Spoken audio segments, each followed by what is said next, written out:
नमस्कार दोस्तों, स्वागत है आपका हमारे चैनल में। दोस्तों, इस वीडियो के अंदर अभी हम लोगों के भारतीय संविधान की प्रस्तावना इससे रिलेटेड इम्पोर्टेंट 40 क्वेश्चन देखने वाले हैं, जो कि आपके आने वाले एग्जाम्स के लिए काफ़ी इम्पोर्टेंट है। तो आप इन एक एक क्वेश्चन को रट लीजिए। उससे पहले चैनल पर नया है तो चैनल को सब्सक्राइब कर जो पास वाले घंटी का निशान है उसे भी ऑन कर दें, ठीक है। दोस्तों, यदि आपको इनमें से किसी क्वेश्चन का आंसर पता है तो आप अपना आंसर जो है कमेंट बॉक्स में लगा सकते हैं, ठीक है। तो देखिए, यहाँ पर हमारा पहला क्वेश्चन है, निम्नलिखित में से किसने प्रस्तावना को संविधान का परिचय पत्र कहा था? तो किसने बोला था? तो ये बोला था N.A. पालखीवाला ने, ठीक है। आपको याद रखना है, N.A. पालखीवाला ने ये प्रस्तावना को संविधान का परिचय पत्र कहा था, ठीक है। तो यहाँ पर सी करेक्ट हो जाएगा। क्वेश्चन नंबर 2 है, 42वें संविधान संशोधन द्वारा प्रस्तावना में निम्नलिखित में से कौन कौन से शब्द जोड़ा गया? तो देखिए, 42वें संविधान संशोधन 1976 के द्वारा प्रस्तावना में 3 शब्द जोड़ा गया था। आपको याद रखना है, समाजवादी, धर्मनिरपेक्ष और अखंडता, ठीक है। ये 3 शब्द जो है 42वें संविधान संशोधन 1976 के द्वारा प्रस्तावना में जोड़ा गया था, ठीक है। तो यहाँ पर बी करेक्ट हो जाएगा। क्वेश्चन नंबर 3 है, निम्नलिखित में से कौन सा कथन सत्य है? तो देखिए, यहाँ पर 2 कथन दिया गया है। आपको इन दोनों कथनों में बताना है कि इनमें से कौन सा कथन सत्य है। तो देखिए, दोनों कथन एक एक करके पढ़ते हैं। तो देखिए, पहला जो कथन दिया गया है, संविधान की प्रस्तावना पंडित नेहरू द्वारा प्रस्तुत उद्देश्य प्रस्ताव पर आधारित है। तो ये कथन बिल्कुल करेक्ट है। और दूसरा जो कथन दिया गया है, संविधान की प्रस्तावना को उद्देशिका कहकर भी संबोधित किया जाता है, ठीक है। तो यहाँ पर ये दोनों कथन जो है, ये भी कथन मतलब करेक्ट है। संविधान की प्रस्तावना को उद्देशिका कहकर जो है संबोधित किया जाता है, आपको याद रखना है। तो यहाँ पर 1 और 2 दोनों कथन करेक्ट है। तो यहाँ पर ऑप्शन सी करेक्ट हो जाएगा, ठीक है। 1 और 2 दोनों, ठीक है। क्वेश्चन नंबर 4 है, भारतीय संविधान में संपूर्ण प्रभुत्व संपन्न शब्द का सही अर्थ क्या है? तो देखिए, इसका जो सही अर्थ है वो है आंतरिक तथा बाह्य मामलों में स्वतंत्र निर्णय लेने की शक्ति, ठीक है। भारतीय संविधान में संपूर्ण प्रभुत्व संपन्न शब्द का सही अर्थ क्या है? तो आंतरिक तथा बाह्य मामलों में स्वतंत्र निर्णय लेने की शक्ति, ठीक है। इसका सही अर्थ है ऑप्शन सी करेक्ट हो जाएगा। क्वेश्चन नंबर 5 है, भारत के संदर्भ में निम्नलिखित में से कौन धर्मनिरपेक्ष शब्द का सही भाव व्यक्त करता है? तो इसका करेक्ट आंसर ऑप्शन बी हो जाएगा, भारत में राज्य का कोई धर्म नहीं है, ठीक है। धर्म निरपेक्ष शब्द का सही भाव व्यक्त करता है भारत में राज्य का कोई धर्म नहीं है, ठीक है। तो यहाँ पर बी करेक्ट हो जाएगा। क्वेश्चन नंबर 6 है, भारतीय संविधान के किस भाग को उसकी आत्मा की संज्ञा प्रदान की गई है? तो देखिए, ये वेरी इंपॉर्टेंट क्वेश्चन है, बहुत बार ये क्वेश्चन एग्जाम में पूछा गया है। तो देखिए, इसका करेक्ट आंसर ऑप्शन डी हो जाएगा, भारतीय संविधान की प्रस्तावना को जो है उसकी आत्मा की संज्ञा दी गई है, ठीक है। आपको याद रखना है। क्वेश्चन नंबर 7 है, भारतीय संविधान की प्रस्तावना को कितनी बार संशोधित किया गया है? तो देखिए, ये तो बता ही चुके हैं कि भारतीय संविधान की प्रस्तावना को जो है सिर्फ 1 बार संशोधित किया गया है, ठीक है। 42वें संविधान संशोधन 1976 के द्वारा जो है इसमें 3 शब्द जोड़ा गया था, ठीक है। कौन कौन से शब्द, ये तो बता ही चुके हैं कि समाजवादी, धर्मनिरपेक्ष और अखंडता, ये 3 शब्द जो है 42वें संविधान संशोधन 1976 के द्वारा जोड़ा गया था, ठीक है। सिर्फ 1 बार इसमें संशोधन किया गया है, ठीक है। क्वेश्चन नंबर 8 है, भारतीय संविधान की प्रस्तावना की भाषा को किस देश से लिया गया है? तो देखिए, भारतीय संविधान की जो भारतीय संविधान में जो प्रस्तावना लिया गया है तो ये अमेरिकी संविधान से लिया गया है, ठीक है। परंतु प्रस्तावना की भाषा पर जो है ऑस्ट्रेलिया के संविधान की प्रस्तावना का प्रभाव है। आपको याद रखना है, प्रस्तावना की जो भाषा है उस पर ऑस्ट्रेलिया के संविधान की प्रस्तावना का प्रभाव है, ठीक है। तो यहाँ पर ऑप्शन डी हो जाएगा। और प्रस्तावना जो लिया गया है ये अमेरिकी संविधान से लिया गया, और प्रस्तावना की जो भाषा है इस पर ऑस्ट्रेलिया के संविधान की प्रस्तावना का प्रभाव है, ठीक है। तो यहाँ पर ऑप्शन डी करेक्ट हो जाएगा। क्वेश्चन नंबर 9 है, प्रस्तावना में स्वतंत्रता, समानता और बंधुत्व शब्द किस देश के संविधान से लिया गया है? तो ये लिया गया है फ्रांस के संविधान से। ठीक है, यहाँ पर बी करेक्ट हो जाएगा। क्वेश्चन नंबर 10 है, भारत में निम्नलिखित में से समाजवाद के किस स्वरूप को अपनाया गया है? तो देखिए इसका करेक्ट आंसर ऑप्शन सी हो जाएगा, लोकतांत्रिक समाजवाद को। ठीक है, भारत में निम्नलिखित में से समाजवाद के किस स्वरूप को अपनाया गया है? तो ये लोकतांत्रिक समाजवाद को अपनाया गया है। ठीक है, क्वेश्चन नंबर 11 है, भारत में किस प्रकार का लोकतंत्र है? तो देखिए भारत में ये अप्रत्यक्ष लोकतंत्र है। आपको याद रखना है भारत में किस प्रकार का लोकतंत्र है, अप्रत्यक्ष लोकतंत्र। ठीक है, ऑप्शन बी करेक्ट हो जाएगा। क्वेश्चन नंबर 12 है, निम्नलिखित में से कौन भारतीय संविधान के प्रस्तावना में उल्लेखित नहीं है? तो देखिए इसका करेक्ट आंसर ऑप्शन ए हो जाएगा, धार्मिक न्याय जो है ये भारतीय संविधान की प्रस्तावना में उल्लेखित नहीं है। ठीक है, और बाकी ये तीनों राजनीतिक न्याय, आर्थिक न्याय और सामाजिक न्याय, यानी ये तीनों जो है ये भारतीय संविधान की प्रस्तावना में जो है उल्लेखित है। ठीक है, क्वेश्चन नंबर 13 है, प्रस्तावना में सामाजिक, आर्थिक और राजनीतिक न्याय के इन तत्वों किस देश से लिया गया है? तो ये लिया गया रूस के संविधान से। ठीक है, रूस देश से लिया गया है प्रस्तावना में सामाजिक, आर्थिक, राजनीतिक न्याय। ठीक है, इन तीनों तत्वों को किस देश से लिया गया? रूस से। ठीक है, ऑप्शन ए करेक्ट हो जाएगा। क्वेश्चन नंबर 14 है, भारतीय संविधान की प्रस्तावना में निम्नलिखित में से किस स्वतंत्रता का वर्णन नहीं है? तो देखिए इसका करेक्ट आंसर ऑप्शन सी हो जाएगा, आर्थिक स्वतंत्रता। ठीक है, भारतीय संविधान की प्रस्तावना में जो है आर्थिक स्वतंत्रता का वर्णन नहीं है। ठीक है, तो यहाँ पर सी करेक्ट हो जाएगा। क्वेश्चन नंबर 15 है, निम्नलिखित विवादों में से किसमें सर्वोच्च न्यायालय के प्रस्तावना को भारतीय संविधान की मौलिक संरचना का भाग स्वीकार किया? तो देखिए इसका करेक्ट आंसर ऑप्शन डी हो जाएगा, केशवानंद भारती विवाद। ठीक है, केशवानंद भारती विवाद, इसमें जो है सर्वोच्च न्यायालय ने प्रस्तावना को भारतीय संविधान की मौलिक संरचना का भाग जो है स्वीकार किया। ठीक है, तो ऑप्शन डी करेक्ट हो जाएगा। क्वेश्चन नंबर 16 है, प्रस्तावना से, तो देखिए प्रस्तावना से संविधान के बारे में संक्षिप्त जानकारी मिलती है। आपको याद रखना है प्रस्तावना से संविधान के बारे में संक्षिप्त जानकारी मिलती है। ऑप्शन बी करेक्ट हो जाएगा। क्वेश्चन नंबर 17 है,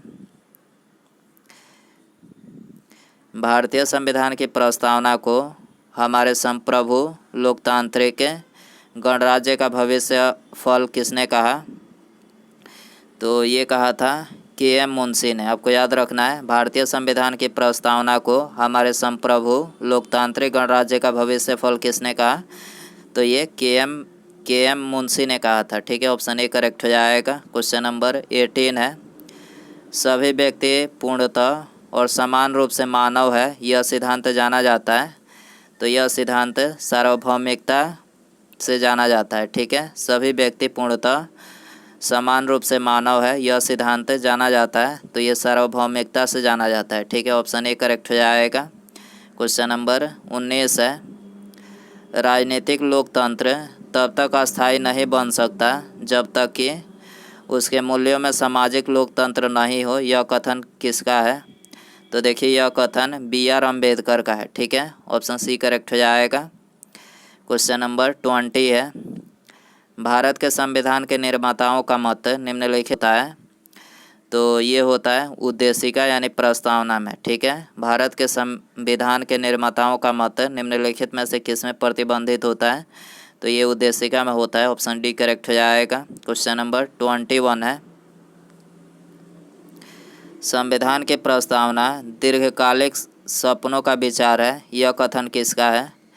तो देखिए यह कथन जो है सर अल्लादी कृष्ण स्वामी अय्यर, आपको याद रखना है सर अल्लादी कृष्ण स्वामी अय्यर का यह कथन है कि संविधान की प्रस्तावना दीर्घकालिक सपनों का विचार है। ठीक है, क्वेश्चन नंबर 22 है, भारतीय गणतंत्र की 26 जनवरी 1950 को सही संवैधानिक वस्तु स्थिति क्या थी जब संविधान लागू किया गया था? तो देखिए इसका करेक्ट आंसर ऑप्शन बी हो जाएगा, संपूर्ण प्रभुत्व संपन्न और लोकतांत्रिक गणराज्य। ठीक है, भारतीय गणतंत्र के 26 जनवरी 1950 को सही संवैधानिक वस्तु स्थिति क्या थी जब संविधान लागू किया गया था? तो ये थे संपूर्ण प्रभुत्व संपन्न और लोकतांत्रिक गणराज्य। ठीक है, क्वेश्चन नंबर 23 है, निम्न शब्दों में से कौन सा शब्द सन 1975 में भारतीय संविधान की प्रस्तावना में शामिल नहीं था? तो कौन सा शब्द शामिल नहीं था? तो अखंडता शामिल नहीं था। ठीक है, आपको याद रखना है 42वें संशोधन 1976 द्वारा जो है एकता शब्द के स्थान पर एकता एवं अखंडता शब्द जोड़ा गया। ठीक है, तो आपको याद रखना है ये शब्द नहीं था। ऑप्शन डी करेक्ट हो जाएगा। क्वेश्चन नंबर 24 है, भारतीय संविधान में किस प्रकार की नागरिकता का प्रावधान है?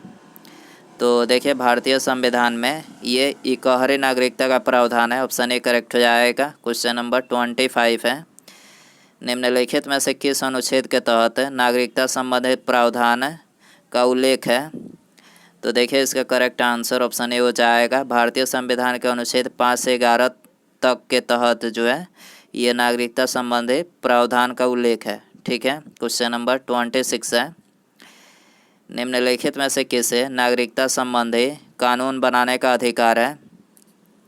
तो ये है संसद को। ठीक है, संसद को जो है ये नागरिकता संबंधी कानून बनाने का अधिकार है। ऑप्शन सी करेक्ट हो जाएगा। क्वेश्चन नंबर 27 है, कानूनी दर्जे के आधार पर व्यक्तियों के निम्नलिखित में से कौन से वर्ग शामिल है? कानूनी दर्जे के आधार पर व्यक्तियों के निम्नलिखित में से कौन से वर्ग शामिल है? तो ये शामिल है नागरिक, अन्य देशीय, राज्य विहीन व्यक्ति और शरणार्थी। ठीक है, ये सभी शब्द जो है शामिल है। आपको याद रखना है नागरिक, अन्य देशीय, राज्य विहीन व्यक्ति और शरणार्थी। ठीक है, ऑप्शन ए करेक्ट हो जाएगा। क्वेश्चन नंबर 28 है, संसद द्वारा पारित किस अधिनियम में नागरिकता के अर्जन व समाप्ति के प्रावधान है? तो इसका प्रावधान जो है ये नागरिकता अधिनियम 1955 के तहत है। ठीक है, नागरिकता अधिनियम 1955 के तहत जो है मतलब नागरिकता के अर्जन व समाप्ति के प्रावधान है। ऑप्शन ए करेक्ट हो जाएगा। क्वेश्चन नंबर 29 है, निम्नलिखित में से वह कौन से मूल अधिकार है जो केवल भारतीय नागरिकों को प्राप्त है? तो इसका करेक्ट आंसर ऑप्शन सी हो जाएगा, अनुच्छेद 15, 16, 19, 29 और 30। ठीक है, ये 5 अनुच्छेद जो है ये केवल नागरिकों को प्राप्त है। ठीक है, तो ऑप्शन सी करेक्ट हो जाएगा। क्वेश्चन नंबर 30 है, भारतीय संविधान में एकल नागरिकता का प्रावधान किस देश के संविधान से लिया गया है?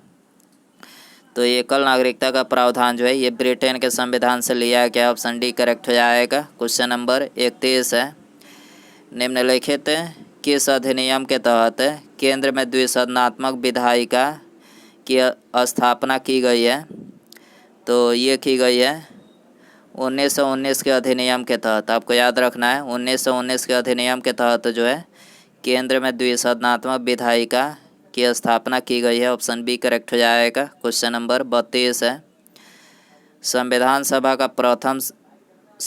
सभा का प्रथम प्रारूप किसने तैयार किया था?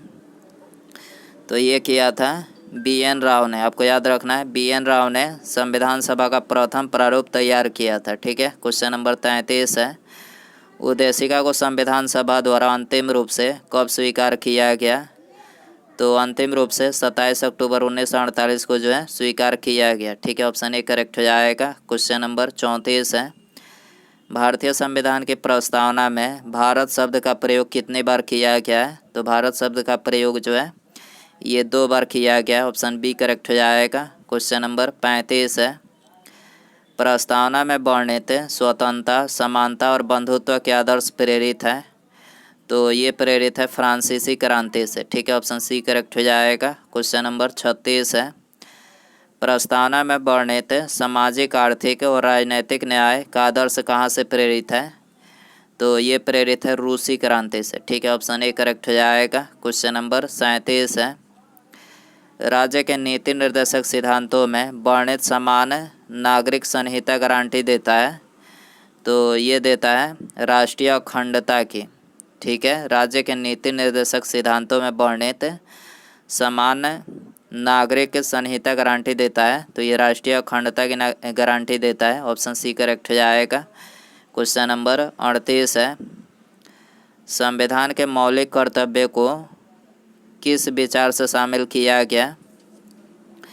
तो ये शामिल किया गया असंवैधानिक तथा विध्वंसकारी गतिविधियों को रोकने के लिए। आपको याद रखना है, संविधान के मौलिक कर्तव्यों को किस विचार से शामिल किया गया?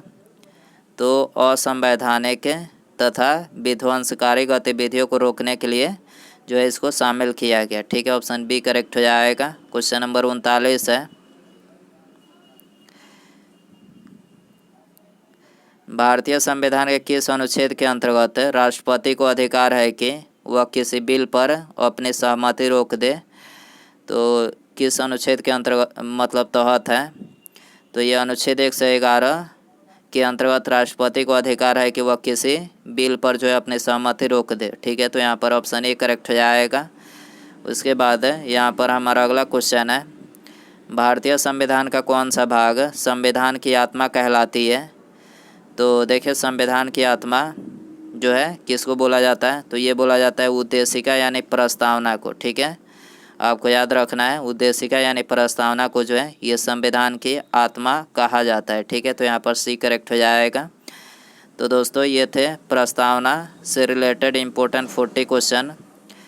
आप इन 40 क्वेश्चन में से कितने क्वेश्चन सही कर पाएँ, अपना स्कोर कमेंट बॉक्स में ज़रूर बताएं। ठीक है, वीडियो पसंद आया रहेगा तो वीडियो को लाइक कीजिएगा। ठीक है, चैनल पर नया है तो चैनल को सब्सक्राइब करके बेल आइकन जरूर से ऑन कर दें। ठीक है, मिलते हैं अगले वीडियो में। Thanks for watching.